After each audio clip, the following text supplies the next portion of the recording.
안녕하세요. 매일 성경통독 묵상을 통한 은혜 나누기의 정선옥입니다. 오늘의 제목은 외눈박이 물고기 사랑입니다. 오늘 성경 본문의 배경은 예레미야 2장입니다.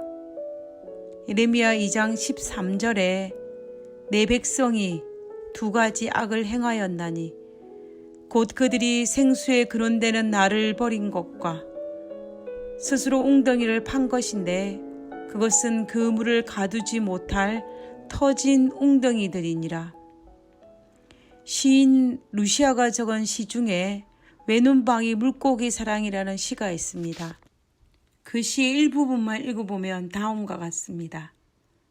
외눈박이 물고기처럼 살고 싶다. 외눈박이 물고기처럼 사랑하고 싶다. 두눈박이 물고기처럼 세상을 살기 위해 평생을 두 마리가 함께 붙어 다녔다는 외눈박이 물고기 비목처럼 사랑하고 싶다. 이 시에서 외눈박이 물고기 비목이 나옵니다.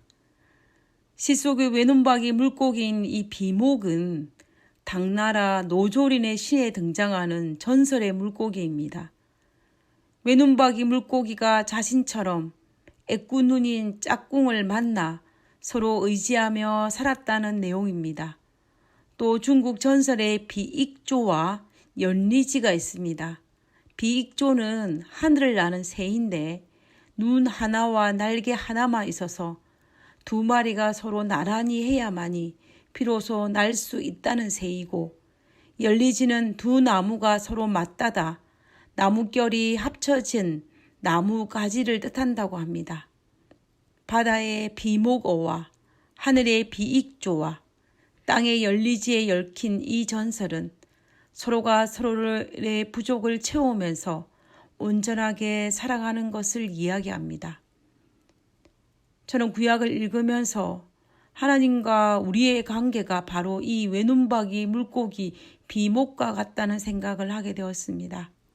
하나님은 우리가 하나님 없이는 결코 온전한 삶을 살 수 없는 외눈박이 물고기인 것을 아셨습니다. 그리고 하나님도 당신을 닮은 우리를 곁에 두고 사랑하기를 갈망하셨습니다. 마치 갓 태어난 자녀와 부모처럼 말입니다. 어린 아이는, 이제 세상에 갓 태어난 아이는 부모의 보살핌 없이는 절대로 제대로 살 수가 없고, 부모도 어린 자녀를 품에 안으며 행복해하는 것과 동일하다는 것입니다. 그래서 하나님은 우리를 품에 안아 곁에 두기를 갈망하셨습니다. 그러나 우리는 부모 없이 아무것도 할 수 없음에도 불구하고, 하나님 없이 아무것도 할 수 없음에도 불구하고 자꾸만 그의 곁을 떠나기만 한 것입니다. 하나님은 끊임없이 유대민족을 향한 외사랑으로 가슴 아파하셨습니다.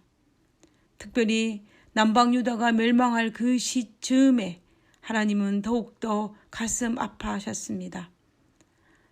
아브라함을 선택할 때부터 시작하여서 출애굽 과정 속에서도, 그리고 가나안 땅에 정착하여 나라를 세우는 과정 속에서도 하나님은 끊임없이 외사랑으로 가슴 아파하셨습니다. 그와 반면에 이스라엘 백성들은 하나님을 적당히 사랑하고, 때로는 하나님의 사랑을 이용하기도 하고, 때로는 하나님의 사랑을 외면하고 배도하기도 하면서 하나님의 그 외사랑을 비웃었습니다. 우리는 외눈박이 물고기처럼 하나님 없이는 온전하지 못함에도 불구하고 말입니다. 그래서 하나님은 포기하지 못한 사랑으로 그들을 향해 퍼붓는 외사랑을 구걸하셨습니다. 그렇게 포기하지 못해 가슴 아파하며 사랑했는데 그 백성이 하나님을 마침내 버린 것으로 인해 지금 가슴 아파하며 예레미야 2장을 통하여 말씀하시는 것입니다. 아니, 어쩌면 이스라엘 백성들은 하나님을 옛날에 버렸는지도 모르겠습니다. 그럴지라도 포기하지 못하고 매달리며 그 관계를 지속하여 온 것은 하나님께서 이제야 이스라엘이 자기를 버린 것을 인정하고 있는지도 모르겠습니다. 하나님께서 유다가 자신의 사랑을 저버린 이유를 두 가지 설명합니다. 하나님은 유다를 징벌할 수밖에 없는 이유를 두 가지 죄를 지적합니다. 첫 번째는 생수의 근원 되시는 하나님을 버린 것입니다. 예레미야 전반부는 버림받은 하나님의 절규입니다. 그리고 두 번째 이유는 그들이 우상 숭배를 했다는 것입니다. 그들이 생수의 근원 되시는 하나님을 버리고 그들 스스로 웅덩이를 파서 생수를 찾아보았지만 그것은 생수가 아닌 터진 웅덩이였다고 말씀하시는 것입니다. 다시 말하면 아무짝에도 쓸모없는 웅덩이를 열심히 파고 있었던 것입니다. 다시 말하면 그냥 나무인데, 돌인데, 신으로 만들어서 경배하고 있는 어리석은 모습을 이야기하고 있는 것입니다. 그들의 우상 숭배를, 어리석은 우상 숭배를 한탄하고 있는 것입니다.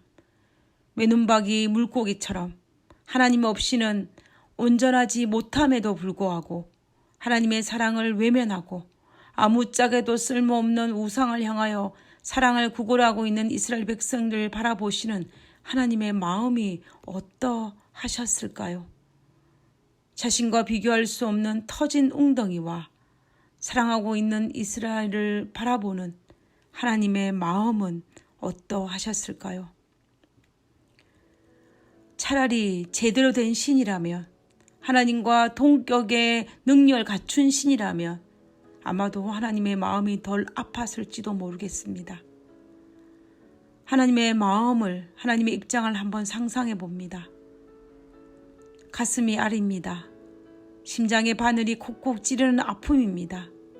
호흡이 곤란합니다.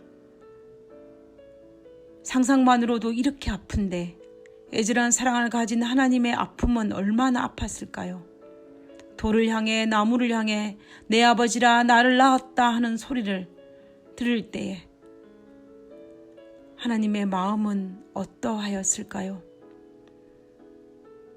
눈물의 선지자 예레미야, 그것은 바로 눈물의 창조이신 하나님의 이야기입니다. 예레미야의 눈물은 바로 하나님의 눈물입니다. 예레미야를 향한 외면은 하나님을 향한 외면입니다. 예레미야의 고통은 하나님의 고통이고 예레미야 절규는 하나님의 절규입니다. 우리가 지금도 받고 있는 이 사랑, 이처럼 강한 절규의 사랑에 우리는 가슴이 저려옵니다.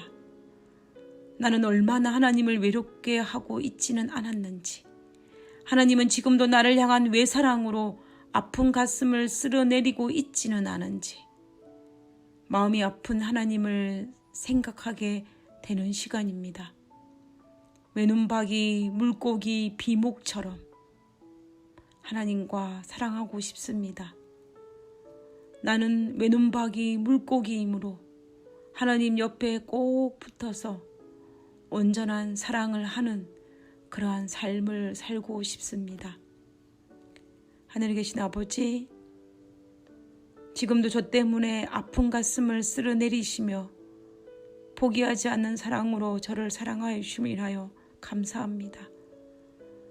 당신의 그 외사랑으로 가슴 아파하지 않도록 아버지여, 저도 외눈박이 물고기인 비목이라는 사실을 잊지 않도록 도와주시옵소서. 하나님, 저는 당신 없이는 아무것도 할 수 없는 비목어, 외눈박이 물고기입니다. 하나님, 저를 불쌍히 여겨주시고 저에게 하나님과 함께함으로 온전한 삶을 누릴 수 있도록 도와주시옵소서. 우리와 함께 하심을 감사드리오며 거룩하신 예수님 이름으로 기도드립니다. 아멘.